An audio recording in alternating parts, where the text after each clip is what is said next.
The driver locked the doors, looked at me through the rearview mirror, and said, "You're not safe at home." Before I could scream, he handed me a phone. The voice on the other end made my blood freeze.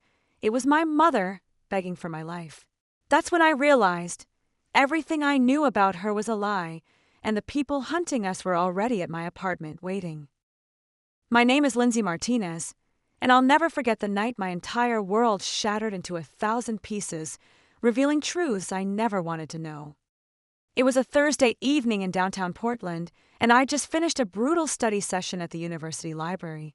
The October rain had finally stopped, leaving the streets slick and reflecting the glow of streetlights like mirrors.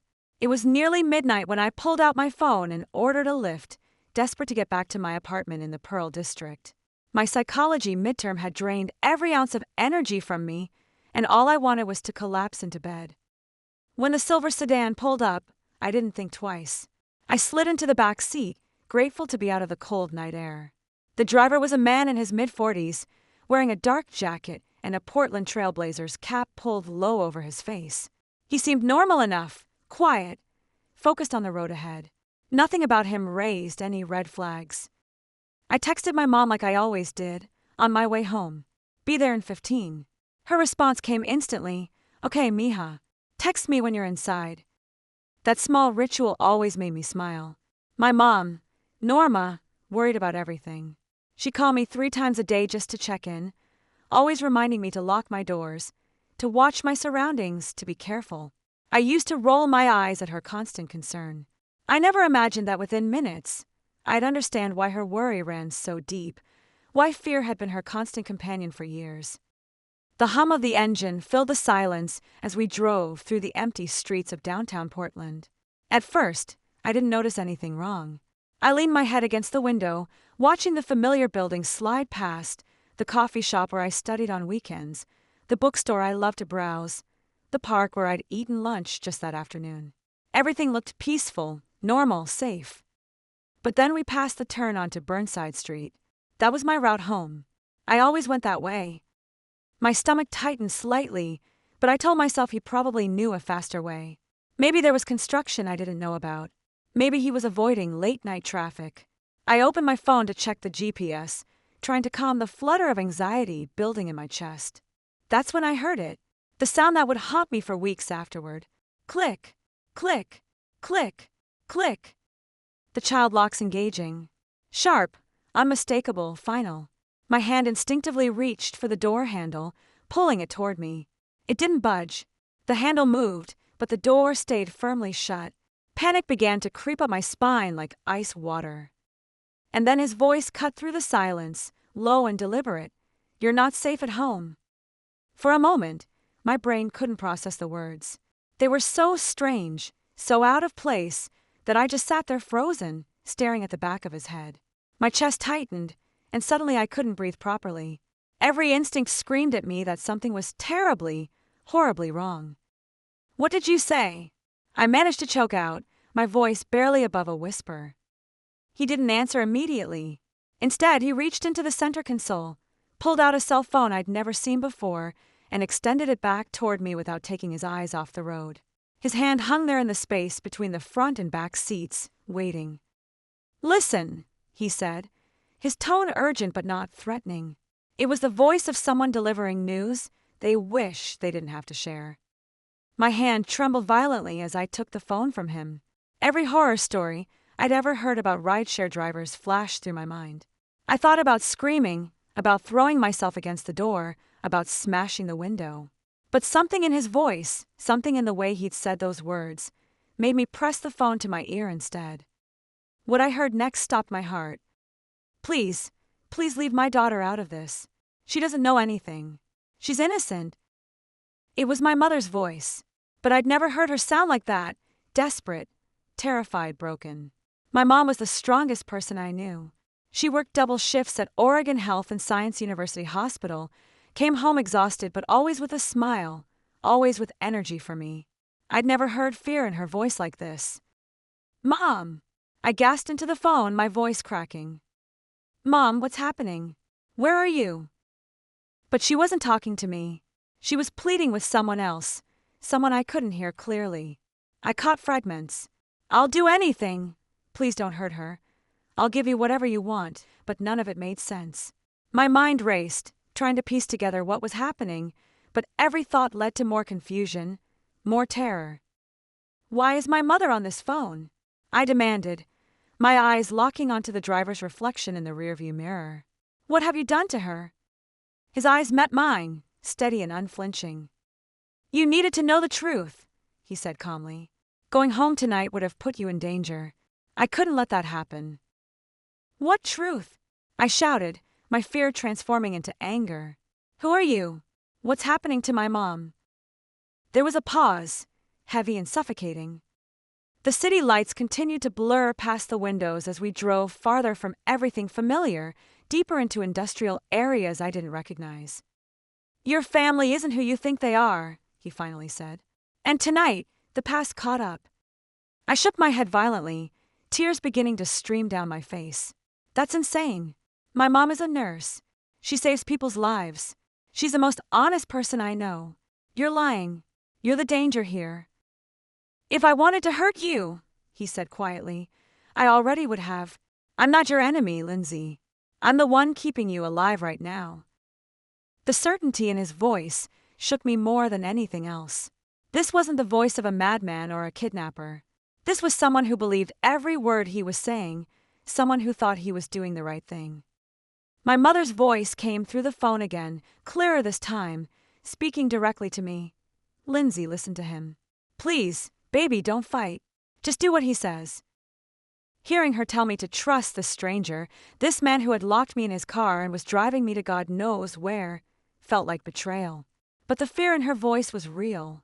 Whatever was happening, she believed I was in danger. She believed this was necessary. Mom, I don't understand, I sobbed into the phone. Please tell me what's going on. Please. Before she could answer, the line went dead. The silence that followed was deafening. I stared at the black screen, my own terrified reflection staring back at me. Give it back, the driver said, holding out his hand. No, I snapped, clutching the phone tighter. Not until you tell me everything. Who are you? Who was my mother talking to? What past are you talking about? He sighed, his jaw tightening.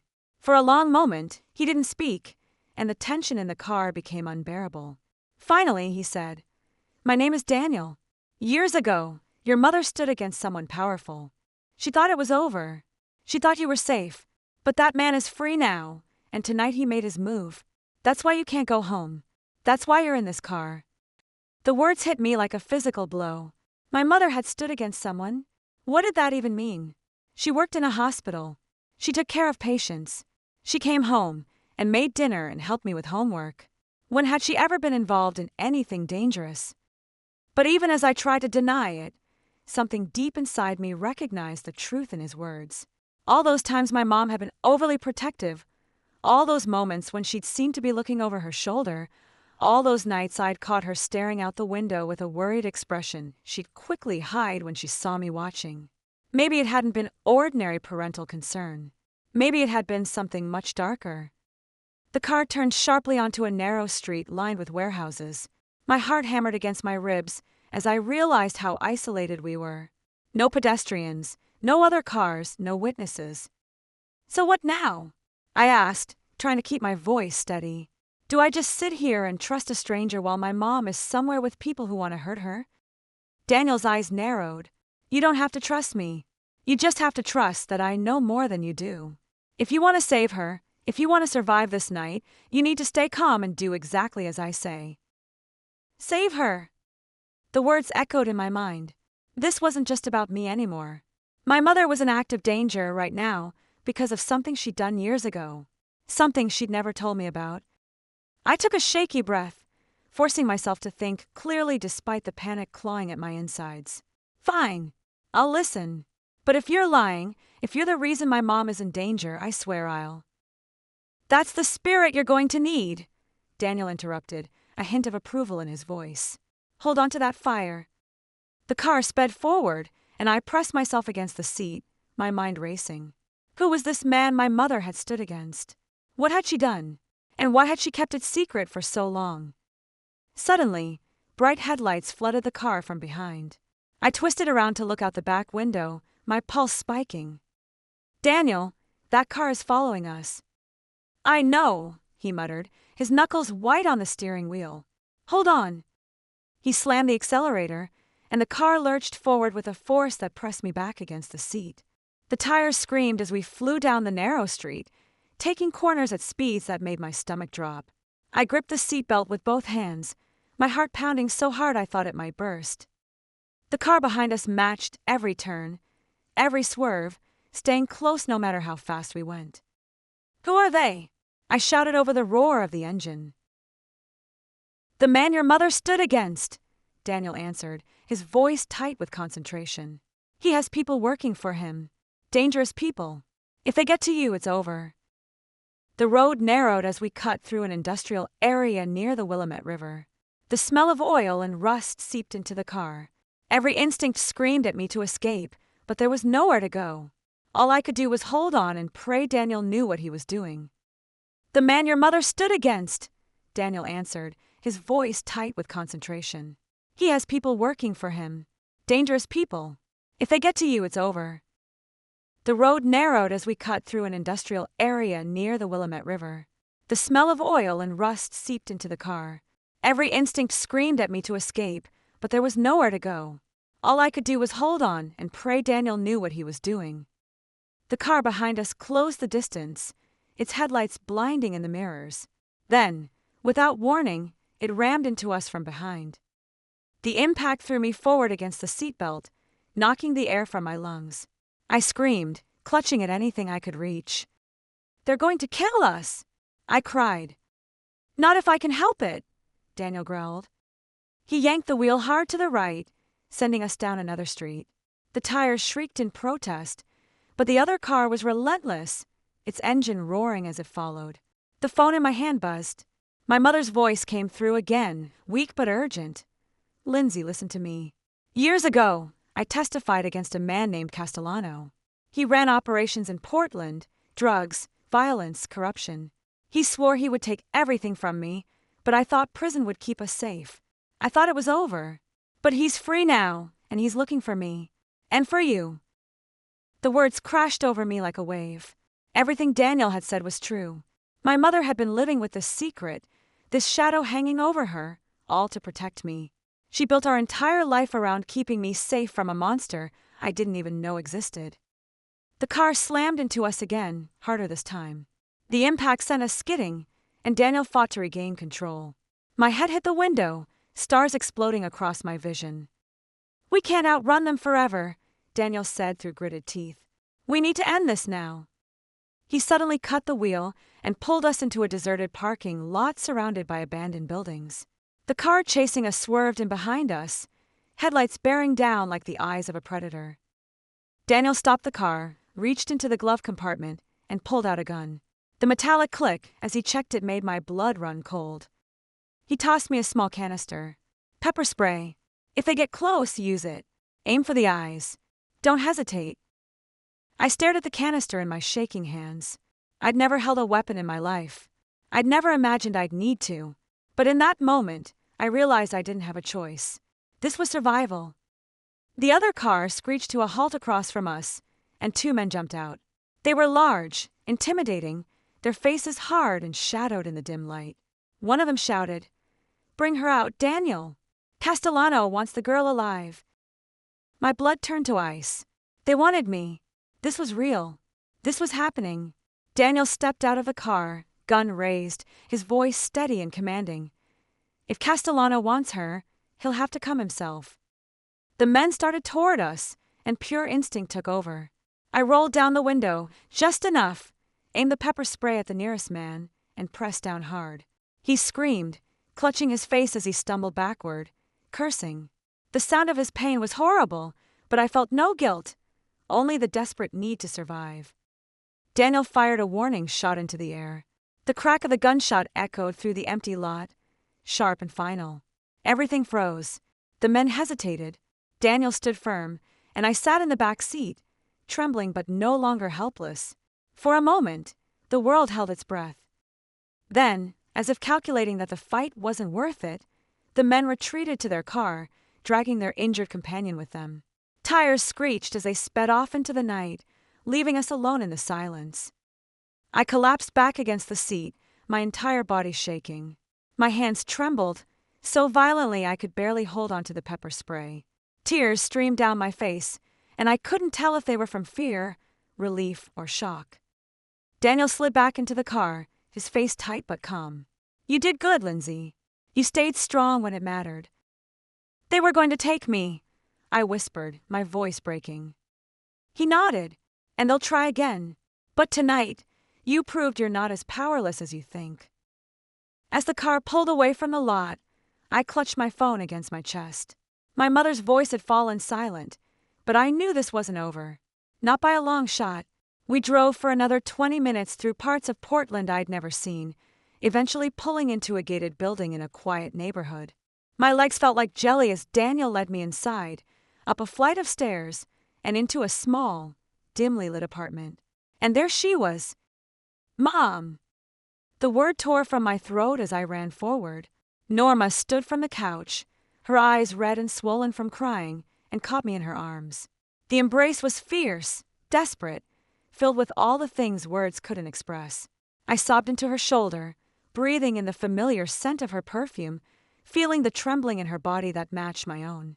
"I'm so sorry, Meha," she whispered, her voice breaking. "I should have told you years ago. I thought I could protect you by keeping it buried, but the past always finds us." I pulled back, searching her face. "What did you do, Mom? Why is this happening?"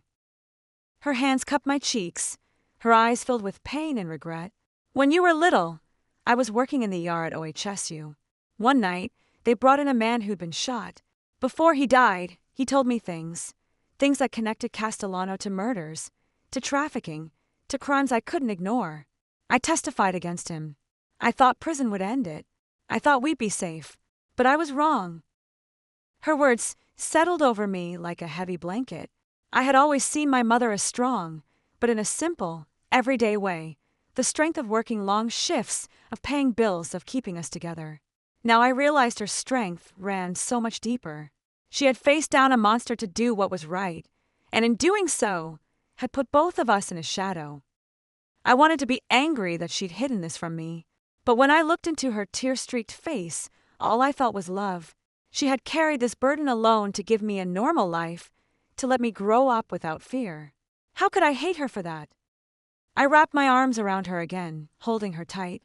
"You don't have to protect me alone anymore, Mom. I'm not a kid. If he's coming for us, then we fight together." Daniel's voice came from behind us, firm and unyielding. "And you won't be fighting alone. Castellano isn't untouchable. Not anymore. But you both need to be ready. This was only the beginning." The words settled deep inside me. I knew then that my life would never go back to what it was before. I would never again look at home as just a safe place, never again think of my mother as only a nurse. We were part of something bigger now, something dangerous.